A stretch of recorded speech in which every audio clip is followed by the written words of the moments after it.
আমাদের সাথে নিউজরুম থেকে যুক্ত হবেন সহকর্মী হোসেন শাহাদাত, তিনি জানাবেন আরো কিছু তথ্য।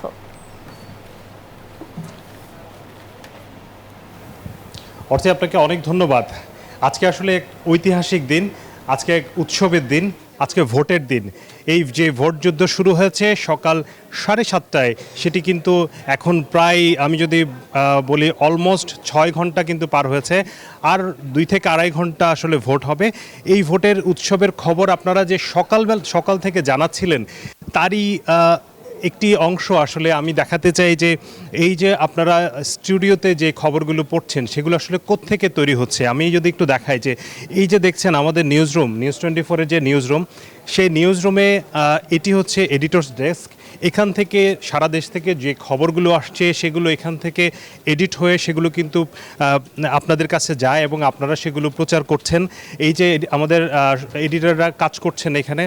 এবং আমি আরেকটু দেখাতে চাই যে আগামী 72 ঘন্টা যে ভোটের যেই খবরগুলো আমাদের সহকর্মীরা দিচ্ছেন এবং এই যে সরাসরি সম্প্রচার, সেই সম্প্রচারে একটি বিশাল টিম কিন্তু এখানে কাজ করছে। আপনি পুরো নিউজরুমটাকে দেখতে পাচ্ছেন কিভাবে সাজানো হয়েছে।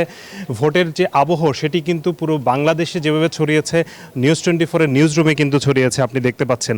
এবং আপনি দেখেন যে প্রত্যেকটা ডেস্ক, এই যে ন্যাশনাল ডেস্ক, এখান থেকে কিন্তু আপনি জানেন যে সারা দেশের 64টি জেলায় আমাদের প্রতিনিধিরা রয়েছেন। তারা প্রতি মুহূর্তে খবর পাঠাচ্ছেন, প্রতি মুহূর্তে ভোটের আপডেট দিচ্ছেন। সেই খবরগুলো কিন্তু এই ন্যাশনাল ডেস্ক থেকে তারা সংগ্রহ করছেন এবং সেগুলো প্রচারযোগ্য করছেন।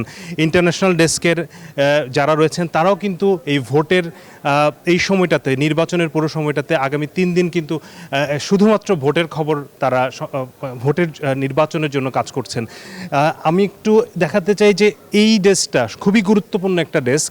কারণ হচ্ছে 4:30টায় যখন ভোট শেষ হবে, ভোট গ্রহণ শেষ হবে, এরপরেই গণনা শুরু হবে।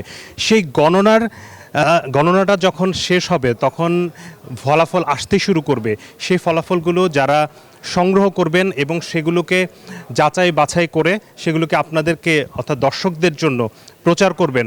আপনি দেখেন যে এখানে প্রত্যেকটা জোন করা হয়েছে, সিলেট, ময়মনসিংহ, খুলনা, বরিশাল, এভাবে ঢাকা, চট্টগ্রাম, এভাবে প্রত্যেকটা ডেস্কে কিন্তু আমাদের সহকর্মীরা কাজ করছেন এবং তারা প্রস্তুতি নিচ্ছেন যে কিভাবে এই ফলাফল যখন আসা শুরু করবে তাদের মাধ্যমে কিন্তু আমরা এগুলোকে দর্শকের কাছে আমরা পাঠাতে পারবো। তো এই যে নিউজ 24-এর এই বিশাল আয়োজন, এই আয়োজনটা কিন্তু চলবে আগামী পরশু দিন শেষ হবে, শনিবার পর্যন্ত চলবে। শনিবার 72 ঘন্টা টানা চলবে। তার প্রত্যেকটা মুহূর্ত আমরা আপনাদেরকে দেখাতে চাই। এবং এই যে ভোট উৎসব, আজকের যেই যুগের যে অপশাসন থেকে মুক্ত হয়ে একটি গণতান্ত্রিক প্রক্রিয়ায় ফিরে যাওয়ার যে পথটা শুরু হয়েছে আজকের এই নির্বাচনের মাধ্যমে, সেই নির্বাচনের যাতে সুষ্ঠু একটি নির্বাচন হয়, এখন পর্যন্ত ভোটার উপস্থিতি আসলে বলছে যে বেশ উৎসাহ উদ্দীপনা নিয়ে কিন্তু মানুষ ভোট কেন্দ্রে যাচ্ছেন, ভোট দিচ্ছেন। এবং এটি আসলে বাঙালির একটি বিশাল উৎসবের উপলক্ষে পরিণত হয়েছে। বিশেষ করে এই শীতের সময়, এমনিতেই উৎসবের সময়, সেটি কিন্তু একটি বাড়তি মাত্রা পেয়েছে। সবাই ছুটির আমেজে যেমন আছেন, ভোটের আমেজে আছেন, পরিবারের সাথে সময় কাটাচ্ছেন। কিন্তু আমাদের যে সংবাদকর্মী যারা আছে, গণমাধ্যম কর্মী, তারা কিন্তু সেই ছুটিটাকে স্যাক্রিফাইস করে কাজ করছেন সারা দেশের মানুষের জন্য, যাতে করে তারা ভোটের সংবাদটি, নির্বাচনের সংবাদটি, তারা যে ভোট তাদের অধিকার প্রয়োগ করেছেন সেটি যাতে সঠিক সময়ে এবং তাৎক্ষণিক তারা পেতে পারেন, সেজন্য আমরা সবাই কাজ করছি। এই আপডেট দিতে থাকবো সারাদিন, সারা রাত চলতে থাকবে। এই মুহূর্তে আপাতত ফিরে যাচ্ছি স্টুডিওতে। শাহাদাত, আপনাকে অসংখ্য ধন্যবাদ আমাদের সাথে যুক্ত হওয়ার জন্য। আপনি খুবই সুন্দর করে সহজ ভাষায় আমাদের নিউজ রুমের পরিবেশটা ফুটিয়ে তুলেছেন। আপনাকে ধন্যবাদ আমাদের সাথে যুক্ত হওয়ার। আবারও যুক্ত হবো আপনার সাথে।